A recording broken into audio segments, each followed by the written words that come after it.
안녕하십니까. 저는 국민연금공단 노후준비 전문강사 김민경입니다. 오늘은 선생님들과 함께 금융자본주의에서 우리가 살아남기 위한 저축과 투자에 대한 방안을 말씀을 좀 드리려고 합니다. 자, 간단한 제 소개 영상을 띄워드리면서요. 오늘은 저축과 투자에 대한 이야기, 그 중에서도 사실은 투자에 대한 이야기가 조금 더 많은 부분이 있긴 하지만 시간 관계상 깊게 다루지는 못하고요. 저축의 어떤 분류, 그 다음에 예금자 보호제도를 활용한 저축 상품의 어떤 활용 방법 위주로 말씀을 드리도록 하겠습니다. 자, 먼저 화면 한번 보실까요? 자, 최근에 우리 선생님들 많이 들어보셨던 금리 파생된 파생상품 명계증권이라고 하는 그런 투자 상품이 있습니다. 2019년 5월 30일 설정되어서요. 만기 개월수 따져보시면 넉 달 만에 연수익률, 목표 수익률이긴 합니다만 연 4.2%의 어떤 수익률을 제공한다라고 광고를 했었던 어떤 상품인데요. 이 상품의 현재 실태를 보시게 되면은 사실은 굉장히 큰 어떤 손해가 우리 개인의 투자자에게 돌아갔다라는 이야기가 있습니다. 자, 먼저 금융위원회, 금융감독원에서 추산한 어떤 결과를 표로 잠깐 말씀드리면요. 상품별 예상 손실률 보시면 자, 95.1%가 아니죠. 마이너스 95.1%에서 무려 마이너스 56.2%까지 굉장히 마이너스의 어떤 범위가 크고 광범위하고요.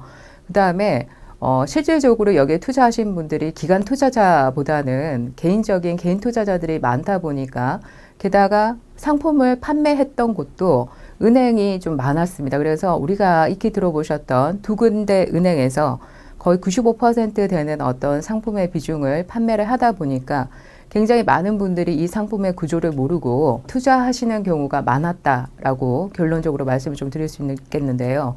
자, 원인을 한번 분석을 좀 해봤더니 왜 이런 원인이 이런 어마무시한 예상 손실률이 생겼었을까?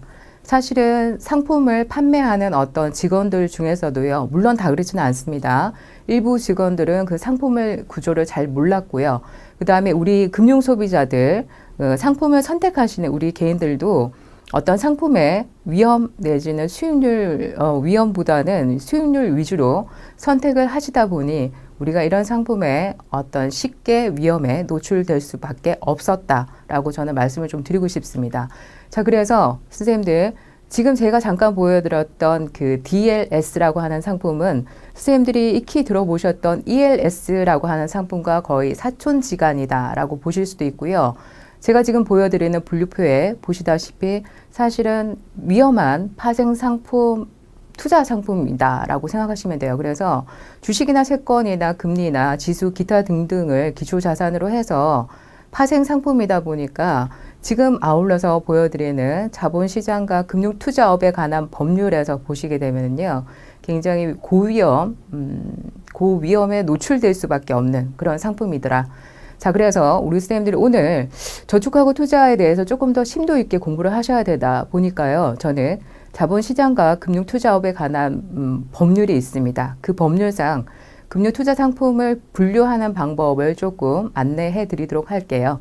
자, 먼저 우리 쌤들이 은행이나 증권사나 보험사에 방문하셔서 우리는 금융상품을 가입하실 수 있는데요. 이 금융상품은 크게 두 가지로 나누어집니다. 먼저 우리가 원본이라고 해서 선생님들이 맡기신 그 금액을 잃어버릴 수도 있다, 내지는 잃어버리지 않을 수도 있다라는 원본 손실 가능성에 따라서요. 우리는 금융투자 상품과 비금융투자 상품으로 크게 양분할 수 있고요. 자, 그 다음에 금융투자 상품 같은 경우에는 투자라는 두 글자가 붙어 있는 부분에서 아실 수 있다시피 원본을 잃어버릴 수가 있습니다. 그죠? 그러다 보니까 이 원본을 사실은 원본 역시도 원본을 초과해서 사실은 잃어버릴 수 있나? 내지는 내가 맡긴 원본만 잃어버릴 수 있나에 대해서도 사실은 우리 쌤들 들어보셨겠지만 증권과 크게 파생 상품으로 또 양분할 수 있고요. 사실 이제 증권이라고 하는 이 부분에 들어가시게 되면 우리가 채무증권, 지분증권, 기타 등등의 이름으로 불리는 선생님들 많이 들어보셨을 것 같아요. 내지는 실제로 많이 활용해 보셨겠지만은 주식이나 채권 이런 아이들이 있고요. 자, 그 다음에 ELS라고 해서 제가 조금 전에 설명드렸던 DLS 옆에 붙어 있는 사촌지간 보셨죠? Equity Linked Securities라는 어떤 부분의 약자인데요. 주가지수 연계증권이라고 해서 사실은 요즘에 베이비 부모 세대들이 은퇴하면서 노후의 어떤 일시금을 활용하기 위한 방법 내지는 어떤 상품으로 많이 활용하는 상품의 구조가 되시겠습니다. 이런 부분에 어떤 내용이 있고요. 자, 그 다음에 우리가 파생 상품이라고 해서 선물 옵션 스왑이 있는데요. 자, 이 파생 상품 같은 경우에는 선생님도 아시겠지만 내가 1억을 만약에 투자하려고 한다라고 했었을 때 그 1억의 모든 전액이 필요하지는 않아요. 예, 일부분의 어떤 증거금이나 거래 대금을 납부한 뒤에 사실은 선물이나 옵션이나 스왑은 지금 현재 시점에서 미래의 어떤 상태를 예측하는 부분이기 때문에요. 먼저 선물부터 옵션, 스왑까지 하나씩 말씀을 좀 드리게 되면 쉽게 한번 설명을 드려볼게요. 자, 우리 선생님들께서 만약에 내년 김장철에 배추 가격이 일단 오를 것이다 라고 예상이 된다라면 나는 어떻게 하면 좋을까요? 지금 현재로 생각했을 때 굉장히 경제적이고 합리적인 판단, 의사 판단은 내가 배추값이 오를 것으로 예상되기 때문에 지금 현재 시점에서 배추가 생산되는 곳 어딘가요? 그렇죠. 강원도 고령지 채소밭에 가서 우리의 배추의 농장 주인과 함께 거래를 미리, 지금 현재 날짜가 아니고요. 다음 연도에 어떤 배추에 대해서 미리 계약을 걸어두는 거예요. 그래서 사실은 이 부분에서 선도 거래라고도 우리가 설명할 수 있는데, 자, 선도 거래 같은 경우에 사실은 그 지급 결제 대금 시점, 그러니까 내년 가을에 배추밭 주인의 마음이 바뀔 수도 있고요. 저의 마음이 또 바뀔 수도 있잖아요. 그죠? 그래서 사실은 거래가 성립되지 않을 수도 있고, 성사되실 수도 있는 부분이에요. 그래서 이 부분의 어떤 문제점 내지는 어떤 보완을, 필요로 하고자 선물과 옵션과 스왑이라는 부분을 우리가 아울러서 같이 이야기를 드릴 수 있는데, 자, 먼저 선물, 옵션, 스왑은 같은 맥락에서 선도 거래랑 같은 맥락에서 이해하실 수 있는 지금 현재 시점과 미래 시점의 어떤 가격차 내지는 기대 수치가 다른 부분을 어떤 목적으로 해서 서로가 가격을 책정하는 그런 계약이라고 보시면 돼요. 그래서 쉽게 설명드리면은 제로섬 게임이에요. 네. 어떤 사람이 얻는 돈 내지는 딸 수 있다고 표현할게요. 얻을 수 있는 돈은 또 다른 사람의 어떤 반대 포지션, 그렇죠. 따르게 예상하기 때문에 거기서 파생되는 돈들이다라고 그렇게 쉽게 이해하실 수 있고요. 사실은 이 부분에 어떤 문제점이 있기 때문에 우리 일반의 개인 투자자들이 사실은 쉽게 접근하기에는 굉장히 위험한 영역입니다. 또 파생도 사실은 장내에서 거래가 되느냐, 장외에서 거래가 되느냐에 따라서 장내와 장외로 크게 분류를 하실 수 있다라고 이야기 좀 드리도록 하겠습니다. 자, 그 다음에 우리 선생님들이 금융기관에 가서 금융상품을 선택하셨기 때문에 그 다음에는요, 금융기관에 대한 이해를 조금 제가 도와드리고자 금융기관을 설명하도록 하겠습니다. 자, 먼저 금융기관 1금융권, 그 다음에 2금융권, 그 다음에 3금융권, 크게 세 가지로 나눌 수 있는데요. 자, 먼저 1금융권에 속하는 아이들을 하나씩 보여드리도록 할까요? 자, 먼저 시중은행이라고 해서 우리가 선생님들이 길거리 걸으시다가 내지는 내가 은행의 계좌를 만들기 위해서 쉽게 방문하실 수 있는, 우리가 흔히 보실 수 있는, 예를 들면 KB국민은행이나 KB하나은행, 우리은행, 신한은행, 기타 등등 NH농협은행이나 사실은 수협은행 같은 경우에도 이 특수은행이나 지방은행의 범주에 아울러서 함께 제1금융권으로 우리가 포함시키고 있고요. 우리가 지방에 있지만 선생님들 많이 들어보셨겠지만은 지방명이 붙어 있는, 그래서 대구은행, 전담은행, 광주은행, 부산은행 같은 경우에도 사실은 제1금융권에 속하는 어떤 금융기관의 형태이다라고 보실 수 있고요. 자, 그 다음에 제2금융권에 대해서 설명을 좀 드리도록 하겠습니다. 제2금융권은 어떤 것들이 있을까요? 선생님들이 단기적으로 목돈을 모으시기 위해서 많이 활용하는 상호저축은행 들어보셨죠? 그 다음에 우리 선생님들 네모난 플라스틱 카드 쓰시는, 그죠? 쓰시는 분들 많으실 것 같은데 이 신용카드를 우리가 발급하는 업체로 기억되는 캐피탈사나 아니면 신용카드사들 우리 제2금융권에 포진해 있고요. 그 다음에 지역명이 붙어져 있는 농수축협 있습니다. 그래서 가령 예를 들면 선생님들 길거리 지나시다가 송파축협 내지는 중당농협 이런 식으로 해서 지역명이 붙어져 있는 어떤 농수축협의 간판을 보았다라고 하시게 되면 그 아이들은 사실은 제2금융권에 속하는 그런 기관이더라라고 생각하시면 되고요. 사실은 이 제2금융권 같은 경우에는 이 모태가요. 사실은 독일의 관계금융기관이라고 선생님들 들어보셨는지 모르겠습니다만, 자, 어떤 조합원 내지는 준조합원의 어떤 구성이 되어서 조합원 내지 준조합원의 어떤 경제적인 이득을 깨하기 위해서 만들어진 금융기관이 사실은 모태다라고 보시면 돼요. 그래서 지역명이 붙어져 있는 농수축협이나 뭐 신용협동조합, 신협의 줄임말, 뭐 이렇게 신협으로 쓰기도 하고요. 그 다음에 새마을금고 들어보셨죠? 이런 아이들은 다 제2금융권에 속하는 아이들이다. 이렇게 보실 수 있고요. 자, 그 다음에 우리 쌤들이 보험을 가입하기 위해서 우리가 뭐 출입하시는 생명보험사들 있을 수 있습니다. 그래서 땡땡생명 뭐 이런 식으로 끝나는 생명보험사나 내지는 땡땡화재로 끝나는 어떤 손해보험사 같은 경우에도 제2금융권에 속하는 그런 기관들이더라라고 말씀을 좀 드릴 수 있고요. 자, 그 다음에 이제 마지막으로 3금융권. 3금융권 하면 우리가 또 어떤 것들을 떠올릴 수가 있는가 하면, 자, 선생님, 럿땡앤캐시, 뭐, 밑땡사랑, 뭐, 이렇게 광고 보셨고, 많이 접해 보셨을 것 같은데요. 자, 이렇게 등록된 대부 업체가 있고요. 그 다음에 사실은 미등록된 그보다 훨씬 더 많은 어떤 대부 업체들이 있습니다.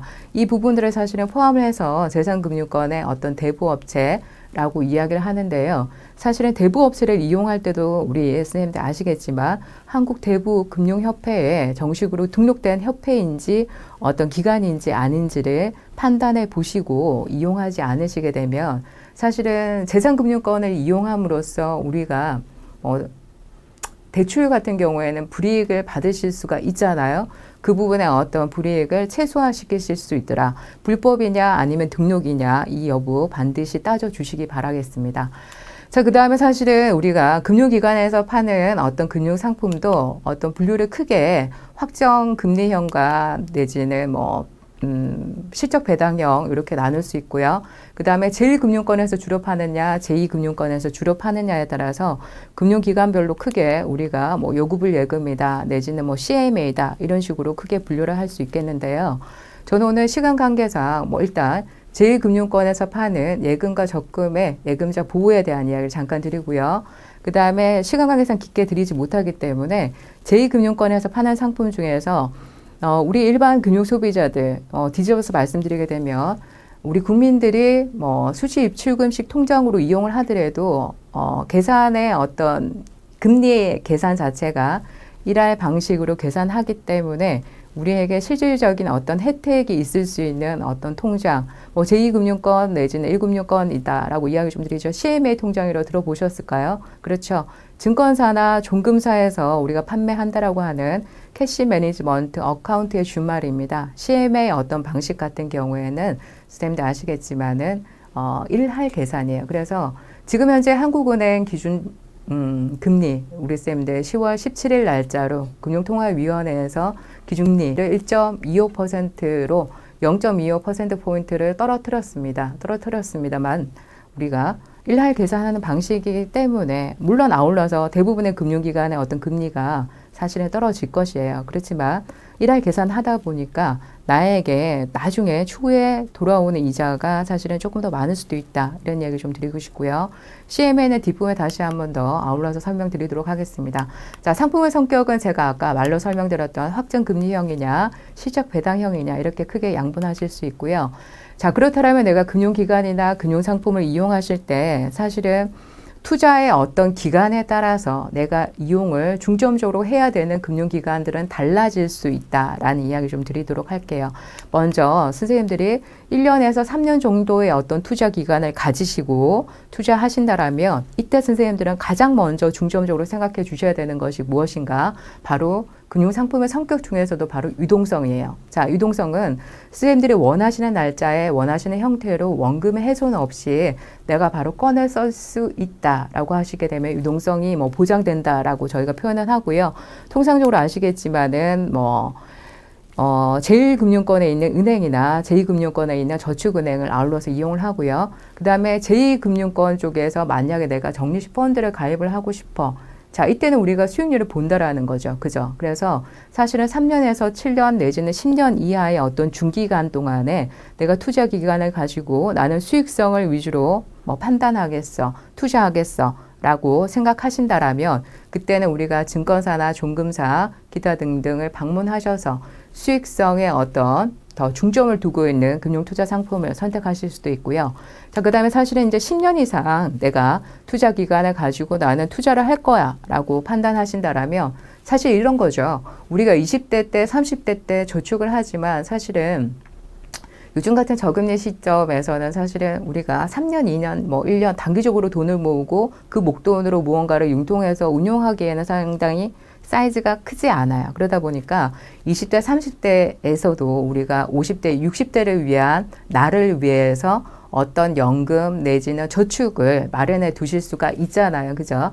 그래서 10년 이상의 어떤 상품에는 물론 저희 국민연금공단에서 운영하는 국민연금 뭐 사회보험이다 보니까 기본적으로 들어가겠지만 그 외에 본인들이 더 원하셔서 어떤 여유 있는 삶을 위해서 나는 20년, 30년 뒤를 볼 거야 라고 하신다라면 보험사의 어떤 저축 상품 역시도 나쁘지 않더라. 물론 20년 이상, 10년 이상 최소한 이제 우리가 복리라고 하는 이야기를 할 때는요. 15년에서 20년 정도를 같은 상품으로 운영했었을 때 복리의 효과를 누리실 수 있기 때문에 10년 이상의 어떤 기간을 가지고 나는 상품을 운용할 거야 라고 어떤 판단에 서신다라면 그때는 보험사의 상품을, 저축 상품을 이용하시는 것이 맞고요. 선생님도 아시지만 보험사의 저축 상품 같은 경우에는 1년 차에서 7년 차 내지 뭐 짧은 기간 동안 선생님들 납입하신 뒤에 중간에 해지해 버리시게 되면 해지 환급금이 굉장히 생각보다 작습니다. 그죠? 그런 부분이 있기 때문에 우리가 금융기관을 판단하시고 선택하실 때도 여러 가지 투자 목적과 기간에 알맞게 선생님들이 활용하셨으면 좋겠다 싶어서 제가 말씀을 좀 드렸고요. 자, 그 다음에 제가 강사가 처음에 이제 시작할 때 사실 저축 위주로 크게 설명을 좀 드리겠다라고 말씀을 좀 드렸잖아요. 그래서 우리 쌤들이 제1금융권이나 제2금융권에서 어떤 예금이나 저축 상품을 이용하실 때 이왕이면 예금자 보호 뭐 받으실 수 있는 방법 내지는 어떤 제도에 대해서 안내를 좀 해드리고요. 그 다음에 제2금융권의 어떤 예금자의 어떤 보호 기금에 대해서 아울러 곁들여 설명드리도록 하겠습니다.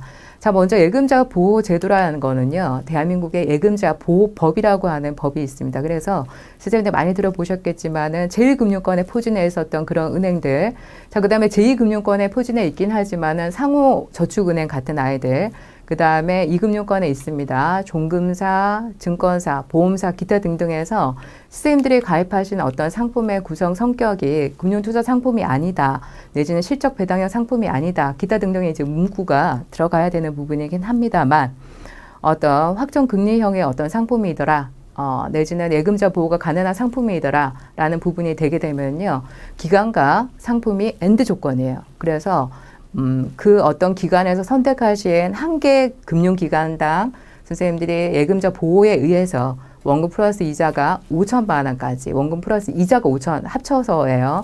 자, 원금만 5천 아니고요. 원금 플러스 이자가 5천만 원 한도 내에서 시중은행 금리죠. 1년 만기 정기 예금 이자 정도를 만약에 은행이 뱅크런 사태가 나서 만약에 문을 닫게 되면은 예금보험공사에서 인수해서 선생님들께 돌려드린다라는 말씀이고요. 사실은 제가 조금 전에 말씀드렸던 주역명이 붙어있는 농수축협이나 신협이나 새마을 같은 금고 같은 경우에도 우리 일반 소비자들이 사실은 목돈을 모으기 위해서 굉장히 많이 활용을 하고 있잖아요.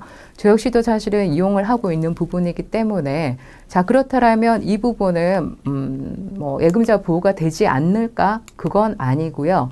자, 우리 선생님들 뒷부분에 제가 다시 한번 더 축약해서 말씀드리겠지만은, 선생님들이 어떤 금융기관을 선택하시던 간에 금융기관과 상품이 엔드 조건이다 보니까 지금 아울러 곁들여서 보여드리는 표를 참고하셔서 은행과 저축은행, 그 다음에 종금사, 보험사에서도 사실은 예금자가 보호가 되는 부분이 있고 보호되지 않는 부분이 있다라는 것을 한번 눈여겨보시고요. 그 다음에 아까 제가 말씀드렸던 유사한 보호체계다라고 이렇게 표현을 좀 할게요. 우리가 은행이나 보험회사나 상호저축은행이나 종합금융회사, 기타 등등의 어떤 기관에서 선생님들이 예금자 보호법에 의해서 예금보험공사의 보호를 받을 수 있는 상품을 선택할 수도 있다. 그렇지만은 그런 경우가 아니라 신협이나 뭐 새마을금고다, 지역명에 붙어있는 농수축협이다, 내지는 이렇게 우체국을 내가 만약에 이용했다라고 한다라면요, 자, 만약에 우리 쌤들 들어보셨겠지만은 뭐 지역명이 붙어있는 농수축협이나 신협이나 새마을금고를 이용해서 우리가 돈을 모으는 이유는 뭘까요? 자, 조금 전에 말씀드렸던 은행이나 우리 쌤들 일반적인 저축은행이나 이런 부분에 금융권을 이용하시게 되면은 이자소득세 내지는 배당소득세가 사실은 과세가 되는 부분이 있습니다. 그죠? 그래서 통상적으로 이자소득세 말씀드리면 지방소득세를 포함해서 15.4% 정도의 이자소득세를 과세를 해야 되는 부분이에요. 그래서 내가 만약에 이자가 예를 들면 뭐 100만 원이다, 100만 원이다. 그렇게 된다라면 이자가 사실은 무려 15만 4천 원 정도. 사실은 서구 선진국에 비해서는 굉장히 높다라고는 아직은 말씀드릴 수는 없습니다만 15.4%이기 때문에 15만 4천 원의 이자 소득세를 빼고 내가 나머지를 가져가는 거예요. 그래서 사실은 이자 소득 같은 경우에는 세전, 세후를 나누는 부분이 있잖아요. 자, 그런데 유사체계 보호기금이다라고 해서 제가 표에 설명드린 신협이나 새마을금고나 지역명이 붙어져 있는 앞에 이제 지역의 이름이 나와져 있는 농협이나 수협, 신협 같은 경우에는 선생님들 들어보셨겠지만 조세특례제한법에 의해서 농어촌 특별세 1.4%만 공제를 하고 우리에게 돌려줍니다. 이자를. 그러다 보니까 사실은 우리 일반 금융소비자들이 느꼈었을 때 훨씬 더 많은 이자를 내가 돌려받는 이런 기분이 드는 거죠. 그래서 저 역시도 마찬가지로 이렇게 단기간에 어떤 돈을 융통하거나 예금이나 적금을 가입을 할 때는 농특세 1.4%만 과세되는 사실 이 농특세 1.4% 과세는 한시적인 조치이기 때문에요. 사실은 이 비율이 늘어날 수도 있습니다만 일단 지금 현재는 이런 부분에 의해서 보호를 받을 수 있는 신협이나 새마을금고 지역명이 붙어져 있는 농수축협의 어떤 예금 적금 상품을 이용하는 것도 나쁘지 않다. 목돈을 모으실 때는 나쁘지 않은 방법이다. 단 비과세 한도와 사실은 어떤 기타 등등의 어떤 보호기금의 한도를 생각하셔서 선생님들 많이 아시겠지만은 한도가 새마을금고 같은 경우에 비과세 한도가 각계 지점당 따로따로 분리가 아니고요. 전체 지점 합산해서 3천만 원까지 지 않습니까? 그래서 우리가 그 한도를 생각하셔서 이용하시면은 내가 알토란 같은 목돈을 만드실 때 굉장히 도움이 되신다라고 저는 이야기 좀 드리고요. 자, 그 다음에 이제 마지막에 표에 보시면 우체국이 있습니다. 그죠? 우체국 같은 경우에 선생님들 아시겠지만은 우체국 예금 보험에 관한 법률이 따로 제정이 되어 있습니다. 그래서 우체국 같은 경우에는 국가에서 이렇게 보장을 다이렉트로 해주고 있다라고 설명을 드릴 수가 있겠습니다. 자, 우리 쌤들 오늘 저축과 투자에 대해서 성공 투자의 어떤 첫걸음이라고 할 수 있는 저축과 투자를 분리하고 상품의 어떤 분석 내진 기간의 성격에 대해서 이해를 해 보셨다라면 저는 여기에 플러스 알파 조금 더 댁에 돌아가셔서 오늘 하실 수 있다라면요. 강사에게 설명을 들었던 예금자 보호 제도에 대해서 조금 더 공부를 해 보시면 좋지 않나. 자, 그래서 내가 사실은 가입한 어떤 상품이 알고 봤더니 위험한 어떤 성격의 금융투자 상품일 수도 있고요. 그게 아니고 일반적인 비금융 투자 상품이긴 하지만은 사실은 예금자 보호가 되는 아이도 있고요. 되지 않은 아이가 있을 수도 있어요. 그래서 댁에 돌아가셔서 가장 확실한 방법은 선생님들이 예금보험공사라고 하는 곳에 홈페이지를 방문하셔서 선생님들께서 가입하신 어떤 보험의 상품 내지는 어떤 금융 상품의 성격이 예금자 보호가 되는가 되지 않는가를 한번 판단해 보셨으면 좋겠습니다. 자, 오늘 어떠셨나요? 앞으로 우리 쌤들의 어떤 저축과 투자에서는 항상 성공만이 가득하기를 기원하겠습니다. 긴 시간 경청해 주셔서 감사합니다.